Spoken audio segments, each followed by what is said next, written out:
Hello my YouTube family, welcome back to the SSVM competitive exam class. तो आज के video में हम लोग खान सर की जो बुक मॉडल बुक है बिहार SSC 10+2 लेवल की, उसका प्रैक्टिस सेट 5 का रिवीजन करेंगे। इसके साथ साथ आप लोगों को SSC GD एग्ज़ाम के भी जितने भी इम्पॉर्टेंट क्वेश्चन हैं, लगभग 2500 से लेकर 3000 क्वेश्चन जो है वो उसका भी प्लेलिस्ट इस चैनल पे अपलोड किया जा रहा है। तो प्लीज़ उस वीडियो को भी कंटिन्यू करें। आज का पहला क्वेश्चन है, मोहनजोदड़ो का शाब्दिक अर्थ क्या है? What is the literal meaning of Mohenjodaro? तो मोहनजोदड़ो का जो शाब्दिक अर्थ है वो होता है मृतकों का टीला, और इसकी खोज राखल दास बनर्जी ने 1922 में की थी। यह दुनिया का सबसे पुराना नियोजित और उत्कृष्ट शहर माना जाता है, और सिंधु घाटी सभ्यता का सबसे परिपक्व शहर है, और यह जो नगर है वो सिंधु नदी के किनारे स्थित है। नेक्स्ट क्वेश्चन है, श्वेतांबर और दिगंबर किस धर्म के हैं? Which religion do Shwetambar and Digambar belong to? तो ये दोनों जो श्वेतांबर और दिगंबर जो हैं वो जैन धर्म से संबंधित हैं। नेक्स्ट क्वेश्चन है, बारडोली सत्याग्रह के प्रमुख नेता कौन थे? Who was the main leader of Bardoli Satyagraha? तो बारडोली सत्याग्रह के प्रमुख नेता जो थे उनका नाम है सरदार पटेल। बारडोली सत्याग्रह सन 1928 में सरदार वल्लभ भाई पटेल के नेतृत्व में किया गया था, और आंदोलन की सफलता पर महिलाओं ने सरदार वल्लभ भाई पटेल को सरदार नाम की उपाधि दी थी, और बाद में महात्मा गांधी ने उन्हें सरदार की उपाधि दी। यानी कि सबसे पहले आंदोलन की सफलता के कारण महिला लोग जो थी उन्हें सरदार कहें, और बाद में महात्मा गांधी ने उन्हें सरदार की उपाधि दी थी। नेक्स्ट क्वेश्चन है, खान अब्दुल गफ़ार खान को किस नाम से जाना जाता है? By what name is Khan Abdul Ghaffar Khan known? तो उन्हें सीमांत गांधी के नाम से भी जाना जाता है। निम्नलिखित में से किस गवर्नर जनरल को भारतीय प्रेस का मुक्तिदाता कहा जाता है? Which of the following governor general is called the liberator of the Indian press? तो सर चार्ल्स मेटफॉक जो हैं उन्हें भारतीय प्रेस का मुक्तिदाता भी कहा जाता है। तो और उन्होंने प्रेस को पूर्ण स्वतंत्रता दी थी, और इस कारण से इन्हें प्रेस की मुक्तिदाता भी कहा जाता है। सर चार्ल्स मेटफॉक 20 मार्च 1835 से 4 मार्च 1836 तक के ये भारत के गवर्नर जनरल भी रहे थे। याद रखिएगा ये पॉइंट आप लोग, ये भी क्वेश्चन आ सकता है कि कब से कब तक ये भारत के गवर्नर जनरल रहे थे। तो 20 मार्च 1835 से 4 मार्च 1836 तक ये भारत के गवर्नर जनरल रहे थे। नेक्स्ट क्वेश्चन है, ब्रिटिश हाउस ऑफ कॉमन में सर्वप्रथम किस भारतीय ने आर्थिक निष्कासन सिद्धांत की भर्त्सना की थी? Which Indian was the first to condemn the principle of economic extraction in the British House of Common? तो इसका आंसर हो जाएगा दादा भाई नौरोजी। नेक्स्ट क्वेश्चन है, प्रसिद्ध गाना सारे जहां से अच्छा किसके द्वारा रचा गया है? तो सारे जहां से अच्छा जो है गाना वो मोहम्मद इकबाल के द्वारा रचा गया था। नेक्स्ट है आपका, चीन ने भारत के एलपीजी जो है, एलपीजी का मतलब हो गया यहाँ एल से उदारीकरण, जिसे हम लोग ये लिबरल बोलते हैं, पी से आपका निजीकरण यानी कि प्राइवेटाइजेशन, और जी से हो गया वैश्वीकरण यानी कि ग्लोबलाइजेशन। ये एलपीजी गैस आप लोग मत समझ लीजिएगा, एलपीजी यानी कि आपका उदारीकरण, निजीकरण और वैश्वीकरण। तो सुधारों के समान अपने संरचनात्मक सुधार कब से शुरू की? तो वो 1976 ईस्वी से शुरू किया गया था। चीन में माओ से तुंग के बाद वहाँ आर्थिक क्रांति लाने का श्रेय डोंग श्यामपिंग को दिया जाता है, और डोंग श्यामपिंग इसे चीन की दूसरी क्रांति भी कहते हैं। 1854-56 ईस्वी में क्रीमियम युद्ध किन के बीच लड़ा गया था?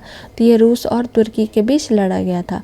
नेक्स्ट क्वेश्चन है, भारतीय की संविधान सभा की संघ शक्ति समिति के अध्यक्ष कौन थे?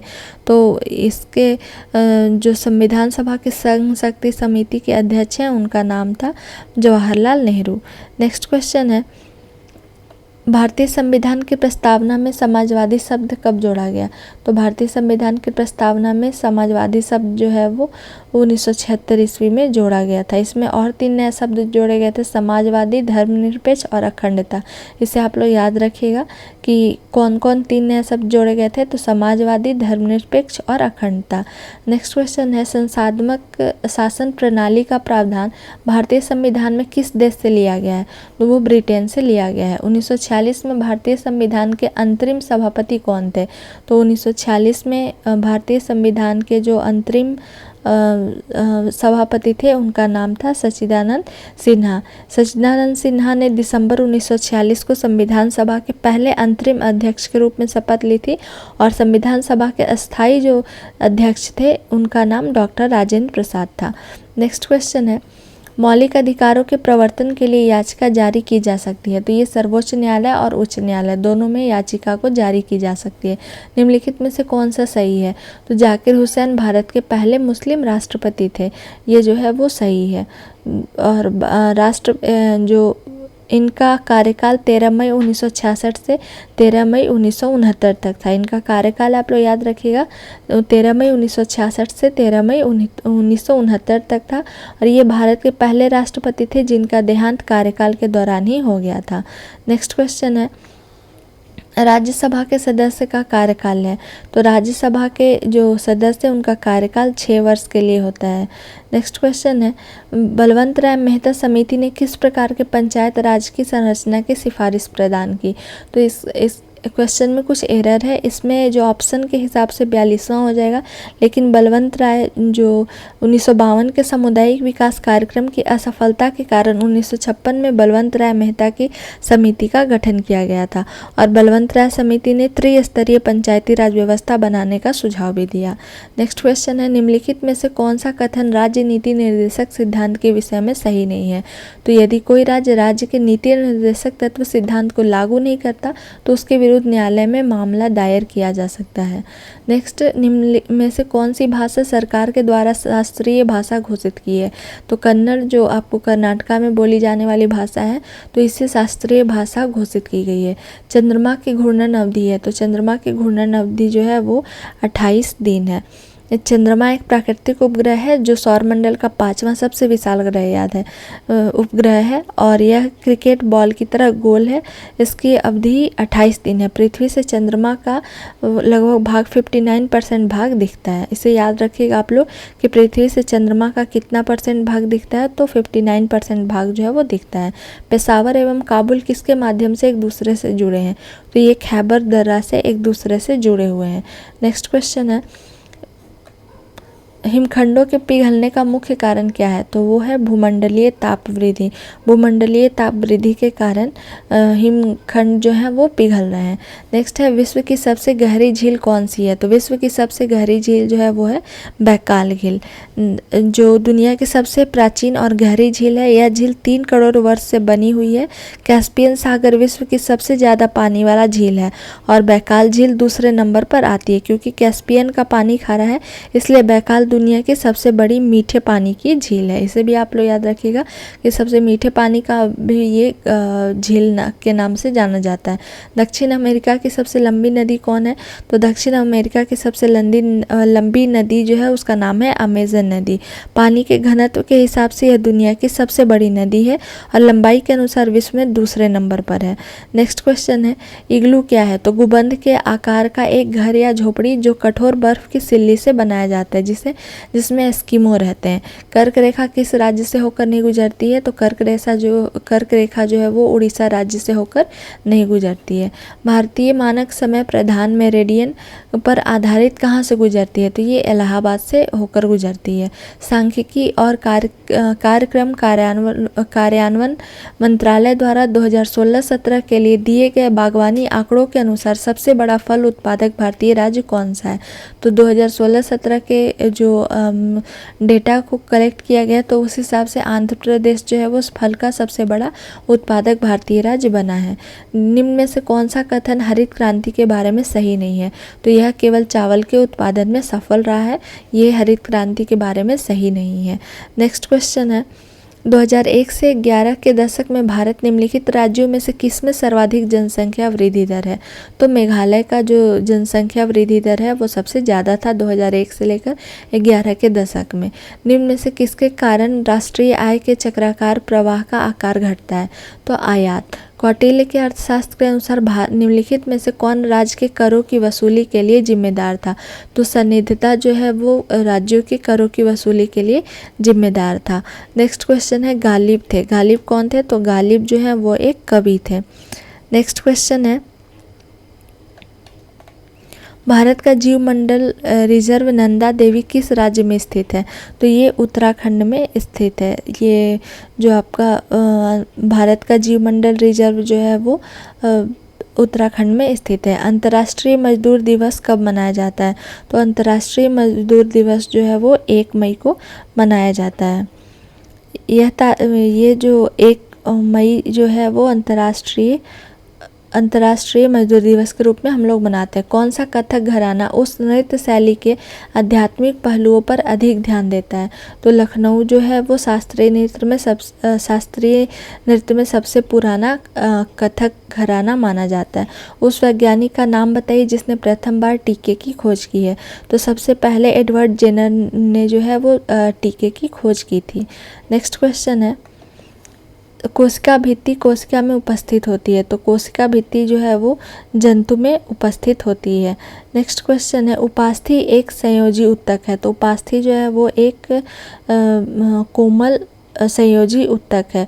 उपास्थि मानव शरीर में एवं अन्य प्राणियों में पाया जाने वाला लचीला संयोजी ऊतक है। यह हमारी मज्जा में स्थापित कॉन्ड्रोसाइट्स कोशिकाओं से बने होते हैं और कान की हड्डी, नाक की हड्डी, अस्थियों के जोड़ आदि उपास्थि के ही बने होते हैं। नेक्स्ट क्वेश्चन है, मनुष्यों में पित्त का उत्पादन किस अंग में होता है? तो मनुष्यों में पित्त का उत्पादन जो है वो लीवर में होता है। नेक्स्ट क्वेश्चन है, रुधिर परिसंचरण तंत्र की खोज किसने की? तो ये विलियम हार्वे के द्वारा रुधिर परिसंचरण तंत्र की खोज की गई है। नेक्स्ट क्वेश्चन है, गले के उदर तालीय मध्य रेखा पर चपटी हड्डी का नाम बताया? तो उसे हम लोग ब्रेस्ट बोन के नाम से जानते हैं। ब्रेस्ट बोन या इसे उरोस्थी के नाम से भी जाना जाता है। यह उपास्थि माध्यम से पसलियों से जुड़ता है और पसली पिंजरे के सामने बनता है। इस प्रकार दिल फेफड़े को चोट से बचाता है। नेक्स्ट क्वेश्चन है, निम्नलिखित में से कौन सा आपको एक व्युत्क्रम वर्ग बनाने देता है जो एक आधार वर्ग से अधिक विशेषताओं को आनुवांशिक रूप से प्राप्त करता है? तो इसका आंसर आपका हो जाएगा बहु इनहेरिटेंस जो है वो आनुवांशिक रूप से प्राप्त होता है। पोलियो तथा चेचक की बीमारियों के होने का कारण क्या है?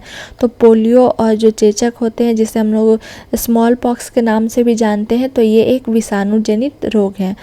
पोलियो एक विषाणु जनित भीषण संक्रामक रोग है जो एक व्यक्ति से दूसरे व्यक्ति से संक्रमित खाने के माध्यम से फैलता है और पोलियो को पोलियोमेलाइटिस भी कहा जाता है। ये याद रखिएगा कि पोलियो को और किस नाम से हम लोग जानते हैं? तो पोलियो को हम लोग पोलियोमेलाइटिस के नाम से भी जानते हैं। वह पादप है जिसमें बीज फलों के भीतर होता है, तो उसे हम लोग एंजियोस्पर्म बोलते हैं, जिसे आवृत बीजी के भी नाम से जाना जाता है। इनके बीज सदैव फलों के अंदर रहा करते हैं और फल परिपक्व निषेचित अंडाशय होता है। जैसे मटर हो गया, आम, नारियल, गेहूँ, ये सब जो है वो एंजियोस्पर्म क्लास में आते हैं। नेक्स्ट है, क्वाशियोरकर बीमारी किसकी कमी के कारण होता है? तो क्वाशियोरकर जिसे हम लोग कुपोषण भी बोलते हैं या मेरेस्मस, ये प्रोटीन और कैलोरी की कमी से होते हैं।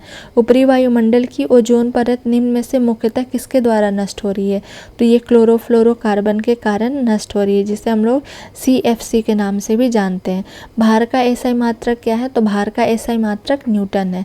स्थिर गति के साथ वृत्ताकार पथ में चल रही वस्तु का त्वरण होता है, तो वो चर त्वरण होता है। नेक्स्ट आपका न्यूमेरिकल है, कोई स्थिर बल किसी वस्तु पर 100 सेकंड के लिए काम कर रहा है जो वेग का मान 18 किलोमीटर पर आवर से 36 किलोमीटर पर आवर कर देता है, तो बल का मान क्या है? तो ये फॉर्मूला आपका होता है F = P/T, P2 - P1/2। तो P2 यहाँ है आपका 36 किलोमीटर और P1 जो है वो है 18 किलोमीटर दिया हुआ है। तो इसको जब हम लोग सॉल्व करेंगे तो 10 - 5/100 हो जाएगा। तो 10 - 5/100 जब होगा तो इसे जब सॉल्व करेंगे तो 0.05 न्यूटन इसका आंसर होगा। बैंगनी रंग के प्रकाश की तरंगदैर्घ्य लगभग कितनी होती है? तो 455 × 390, 455 × 390 जो है वो इसकी तरंगदैर्घ्य होती है बैंगनी रंग की, जिससे हम बैगनी रंग की जो एंगस्ट्रॉम होते हैं में बैंगनी रंग के प्रकाश की तरंगदैर्घ्य जो है वो 3969 एंगस्ट्रॉम होती है। लाल रंग के प्रकाश की तरंगदैर्घ्य सबसे अधिक होती है और वह बैंगनी रंग के प्रकाश की तरंगदैर्घ्य सबसे कम होती है। ये क्वेश्चन भी आ सकता है कि सबसे ज़्यादा तरंगदैर्घ्य किसकी होती है प्रकाश की? तो वो लाल रंग और सबसे कम बैंगनी की होती है। नेक्स्ट क्वेश्चन है तापमान बढ़ने पर ध्वनि पर क्या प्रभाव पड़ता है? तो जैसे जैसे तापमान बढ़ता है ध्वनि भी उसी अनुसार बढ़ते जाती है। नेक्स्ट क्वेश्चन है ऊष्मा का एसआई मात्रक क्या होता है? तो ऊष्मा का एसआई मात्रक जो है वो जूल होता है।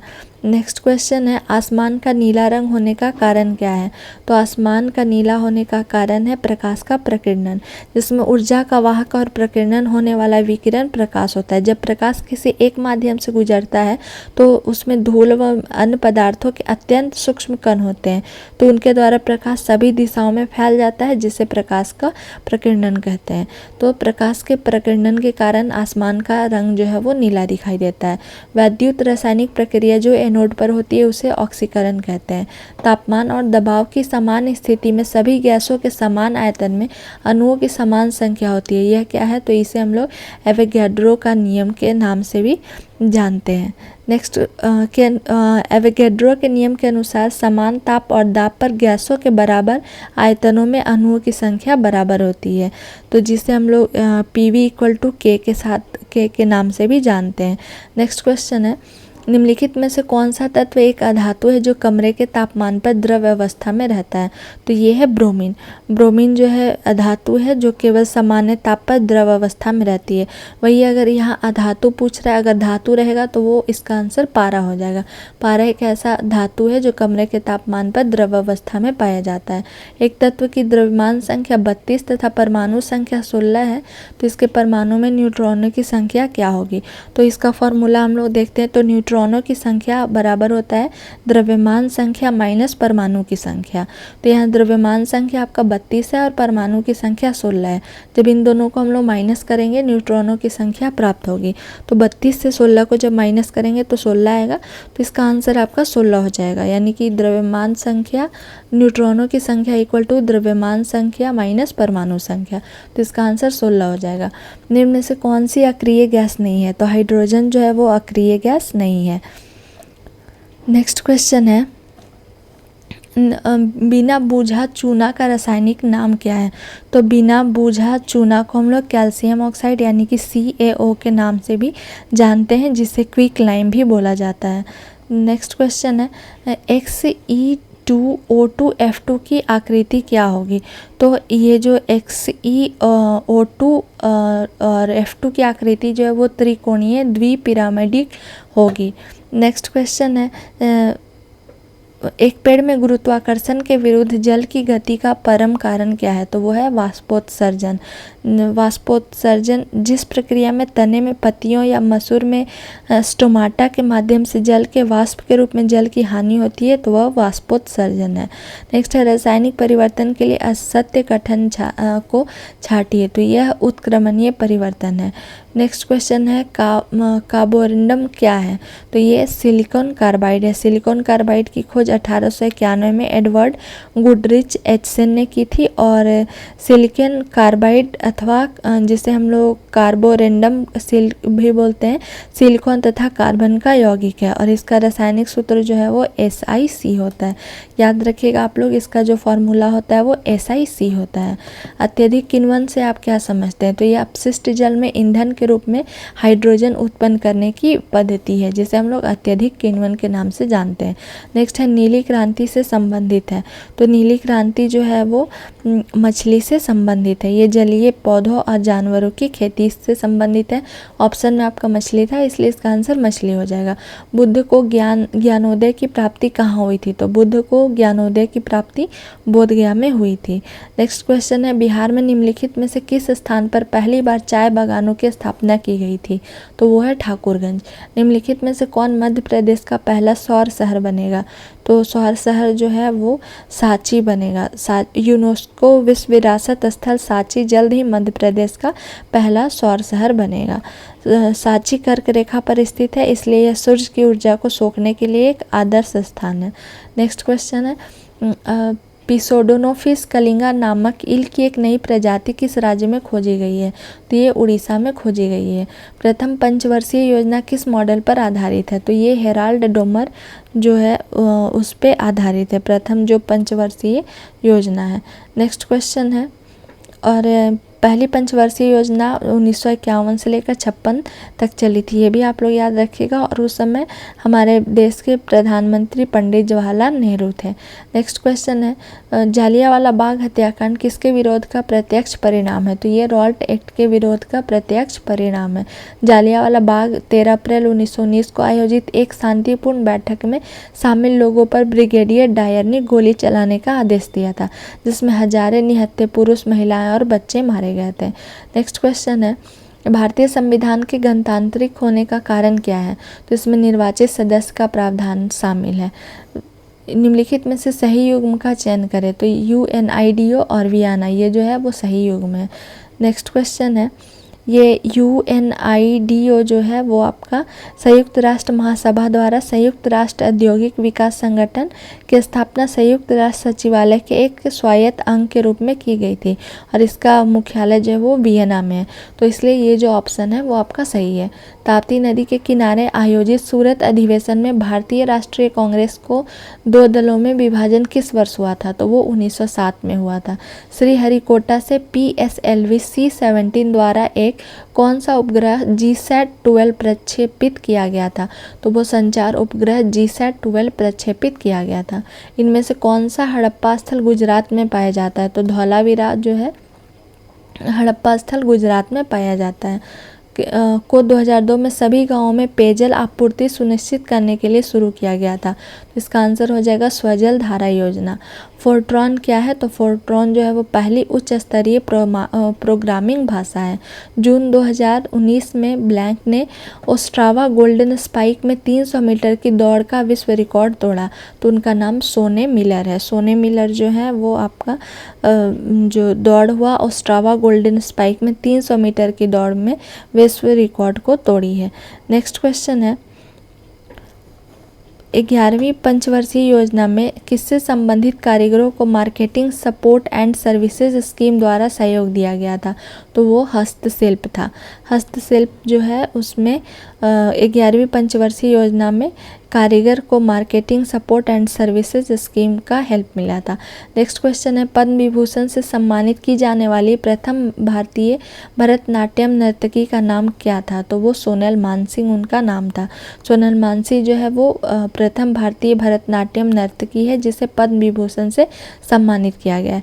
शीतल पेयजल में फीज, जिसे हम लोग सनसनाहट बोलते हैं, उत्पन्न करने के लिए क्या मिलाया जाता है? तो इसमें कार्बनिक एसिड को मिलाया जाता है। कार्बनिक एसिड के कारण जो है जिसकी वजह से इसमें सनसनाहट उत्पन्न होती है। जैसे कोल्ड ड्रिंक, रसना, नींबू पानी, ये सब जो है वो मिलाकर इसमें कार्बनिक एसिड जो है उसे मिलाकर हम लोग इसमें फीस को क्रिएट करते हैं। निम्नलिखित में से कौन सा मानव रक्त में मौजूद एक वर्णक है जो ऑक्सीजन को हमारे फेफड़े से शरीर के सभी अंगों में ले जाता है? तो वो है हीमोग्लोबिन। हीमोग्लोबिन मानव रक्त में मौजूद एक वर्णक है जो ऑक्सीजन को हमारे फेफड़ों से शरीर के सभी भागों में ले जाता है। नेक्स्ट क्वेश्चन है, इंसुलेटर का एक उदाहरण नहीं है। तो मानव शरीर जो है कि इंसुलेटर का जो है एग्जाम्पल नहीं है। रबर, हीरा और कांच इंसुलेटर के उदाहरण है, लेकिन मानव शरीर जो है वो इंसुलेटर नहीं है।